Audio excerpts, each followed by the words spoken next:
ભગવાન શિવજીએ તપ કર્યું અને તપ કર્યા પછી એક દિવસ ભગવાન શિવતા એમના નેત્રો હતા, નેત્રો ખુલ્યા છે બાપ. બહુ ધ્યાનથી કથા સાંભળજો.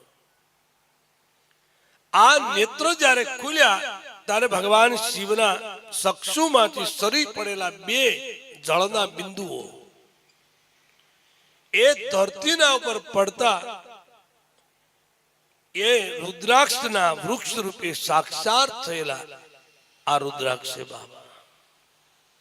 ભગવાન શિવજીએ મને અને તમને પ્રસાદીમાં ભગવાન શિવજીએ જો કોઈ વસ્તુ આપી હોય તો એ છે મહાદેવના રુદ્રાક્ષ બાબા. જે ભગવાનના આંસુ, ભગવાનના બિંદુઓ છે એના રૂપમાં ભગવાન રુદ્રાક્ષ છે આપ્યા છે. ભક્તોએ ધારણ કર્યા એટલે ભક્તો પણ તેના થકી પવિત્ર ને મંગલ બન્યા.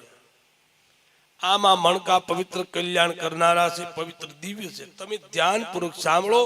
આંબળા જેવડા રુદ્રાક્ષના મણકા અતિ ઉત્તમ કહેવાયા, બોર જેવડા મધ્યમ, સણા જેવડા અધમ, ગોળ અને ચીકણા મજબૂત તથા મોટા અને કાંટાવાળા રુદ્રાક્ષ મંગલ છે બાબા.